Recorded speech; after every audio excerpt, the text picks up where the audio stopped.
Hey everyone, Reaper here again with another video. This time I am making my top 10 comic book purchases of 2022.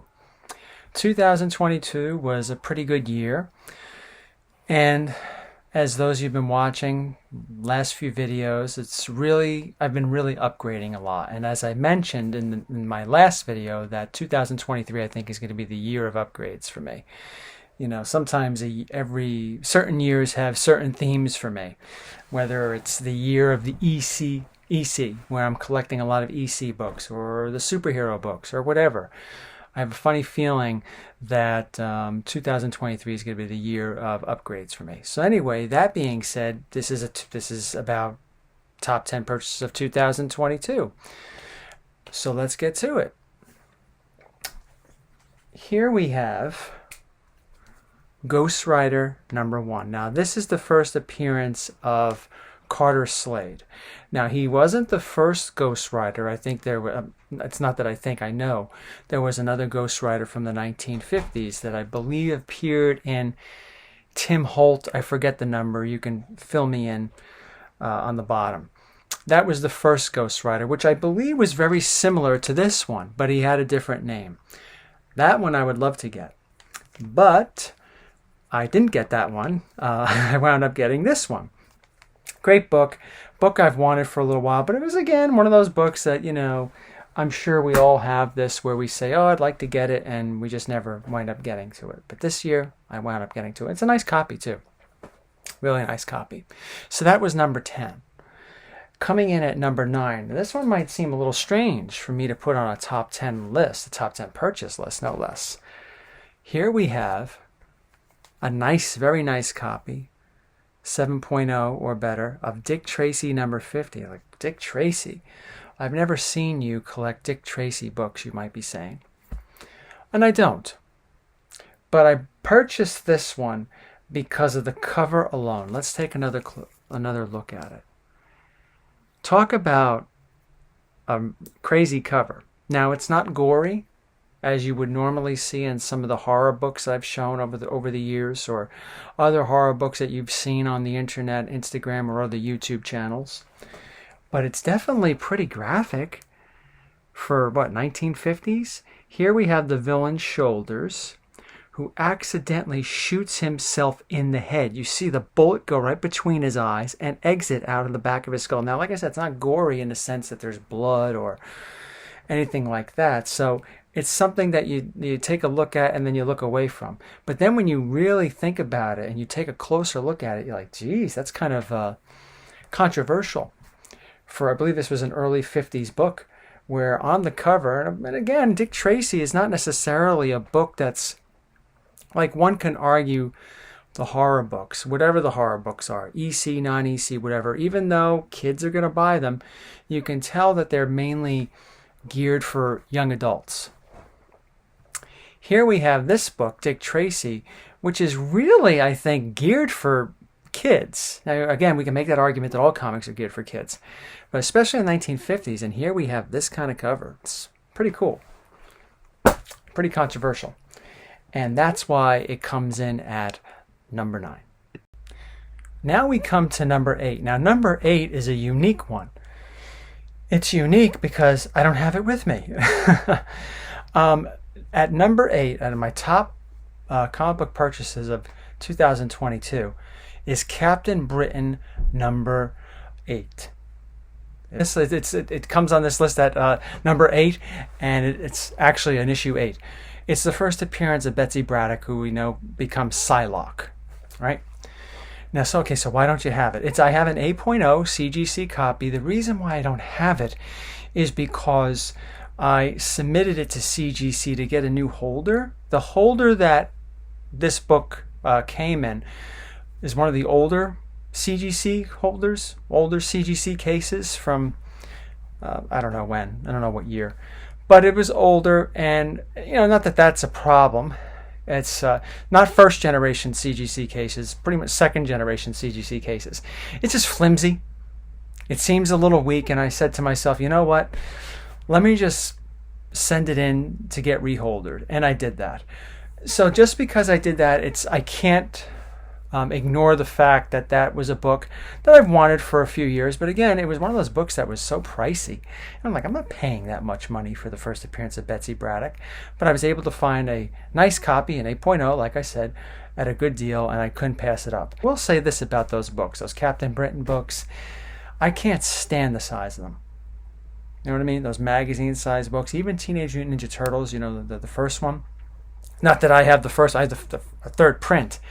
But just those type of books that are not comic book size or regular comic book size as we would think of or we know as, I can't stand them. I really don't. They're just so awkward. And it's not that I just like everything to be uniform in my collection, but there is a certain level that, you know, I expect a comic book to be a certain size. And those books are just like, ugh. When it comes to storage and all that stuff, they don't neatly fit into a regular comic book box or even a CGC box. Or even a magazine box. That thing is big. But I must say, though, it's definitely a top 10 book for me this year when it comes to purchases, but when it comes to the size of it, it's annoying. It just drives me crazy. So that was number 8. Now, number 7 is unique, too. Now, let me show. Now, that's one I have on hand. At number 7, we have the Volta Horror, number 19. Great looking book. I love this book. But I have an upgrade, and I showed that in my last video, my comic book haul number 50, along with the Captain Britain number 8. So why am I not showing it now? Why am I showing this one, the 5.0? I believe I upgraded to a 6.0, maybe a 6.5, maybe that's stretching it. But I believe I upgraded to a 6.0. I had a raw copy. And remember I said in my tips for upgrading, this is one of the exceptions. I usually like to buy my upgrades already in the slab, but on occasion, I will buy them raw, and that's the case with this book here. I sent it off to CGC, long story short, too late, along with a couple other books that I've had for a few years, and that Captain Britain number 8 that needs to be reholdered or recased or whatever you want to call it. But right now that's at CGC. So hopefully when that one comes back, I will have a video where I unbox the CGC or show off the C. I'm not going to unbox them on camera. Probably going to open them before I make the video. But I'll do a video where like, oh, my CGC submissions, this is what I thought I was going to get, and this is what I got. I'll do something like that. But at number 7, it's not this particular copy, but it is this book, Volta Horror number 19. Great cover. I love this cover. This is one of the covers that has grown on me over the years. You know, I've always liked it, but I never really gave it too much thought. And as my Volta Horror collection, I completed it this past year, which is an accomplishment, a top 10 accomplishment, or something to that effect in and itself. As I started to narrow down on what I needed, and the 19 was on that short list, I really started to appreciate it because of the cover and all of that. So definitely a great book. At number 6, we have another EC book, and it's an upgrade. Shock Suspense Stories number 1. I think I had a 3.0 copy. I would say it was a 3.0 copy. I think. This is probably a 5.5 copy. You know, I think the seller, when he was talking to me, tried to say it was a 6.0. No, it's not a 6.0. It's a 5.5. Or at least that's what I think. I mean, of course, the seller thinks it's higher, but it's not. But it's still nice. It's much nicer than the one I had. Or, you know, not the one I had was so bad. It was a 3.0, but I think this one's a little better. And honestly, this is a book that I probably want to send to CGC. You know, I'm probably going to be sending, like I said at the beginning of the video, I think 2023 is going to be the year of the upgrade for me. But I also think in 2023, I'm going to be submitting more. Now, I'm not going to say it's the year of submissions, but I'm definitely going to be submitting more books. And I honestly feel I'm probably going to submit the Shock one. And hopefully I'll get a 5.5, very least a 5.0, which is still pretty good for me. All right, so at number 6, Shock Suspense Stories number 1, upgrade. At number 5 now we've reached the top 5. This was a book that I wanted to get for a while, a single digit. My last, well, no, that's not true. I almost forgot about the big one. But one of the last single digit Amazing Spider-Man books I needed. Amazing Spider-Man number 7, the second appearance of the Vulture. I got a nice 5.0 copy. I was hoping to get a copy in this grade for a little while, and I finally did. You know, 2022, there were a couple of things that I said I wanted to do. One, I wanted to finish my Volta Horror collection, which I did. I didn't expect to finish my Haunt of Fear collection this year, but I did. And there were a few other Spider-Man books that I wanted to get. I was unable to secure the Amazing Spider-Man 1. One day I'll get it. But there were a few others that I wanted to get, and I was able to get those, and this being one of them. My favorite of the other 3 that I wanted to get. So I was very happy to, you know, fill out some of my Amazing Spider-Man books as I try to complete that run as well. Who knows? Maybe 2023 I will, maybe not. We'll see what happens. Okay. Number 4 is an upgrade. And one of the upgrades that I didn't think I was going to make this year, or really an upgrade, I knew a book that I needed to upgrade, but not one I thought I was going to do anytime soon. But man, was I glad I did when the opportunity came up. At number 4, we have Tales from the Crypt number 24. This is a nice 5.0 copy. You know, this is one of the more recognizable covers for Tales from the Crypt, I think. Classic Al Feldstein cover. I had what was my copy? 2.5? And I was able, when I put it up for sale, it sold pretty quickly. But I was very happy to upgrade to this copy, and it's just really a nice one. It could even be a 5.5, but it might be. But I'm comfortable at calling it a 5.0. But super, super nice looking copy, both on the outside and inside. At number 4, Tales from the Crypt number 24. Now the final 3. Now the next 2 are going to be interesting because I didn't show them off in a comic book haul, but I can't ignore not putting them on a top 10 list of comic book purchases for this year. That's just crazy. So you're going to get a sneak peek of 2 books that I am going to show off again in comic book haul number 51 whenever that comes out, maybe in a couple of months. I want to get a couple more books before I actually call it a haul instead of just showing like a few.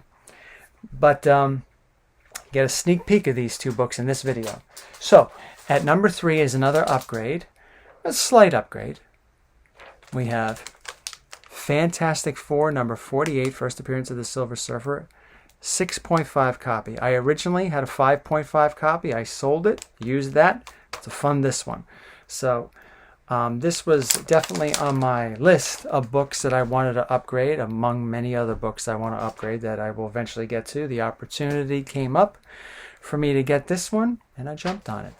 So here it is at number 3, Fantastic Four number 48. Like I said, I had a 5.5. I thought a 6.5 was realistic, but you know, I'm not. Maybe one day I might upgrade again to a 7.5. It's like I said in that tips for upgrading. You know, you look at upgrades as climbing a ladder, right?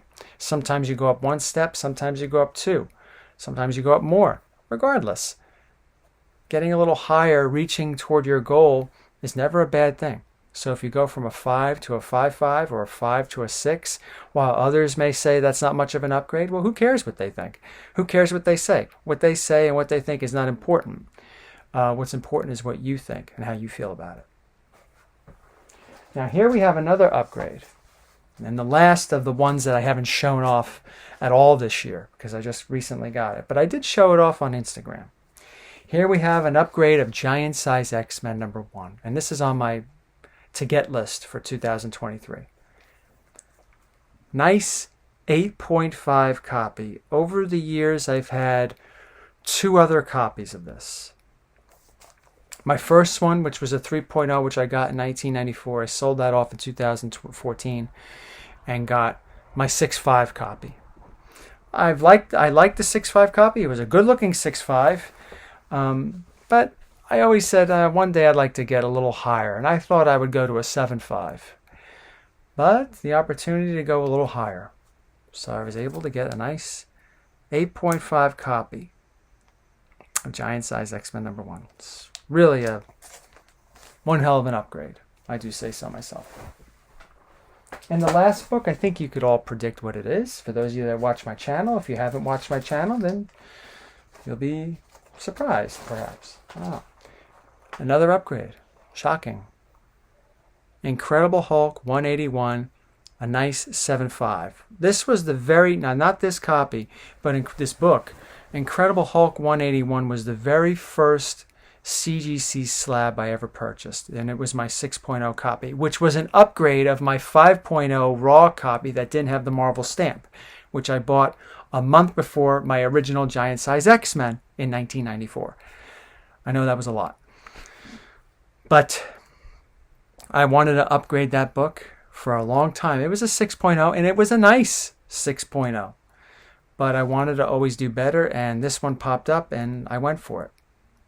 And here we are. A nice 7.5 copy of Incredible Hulk 181, the first full appearance of Wolverine.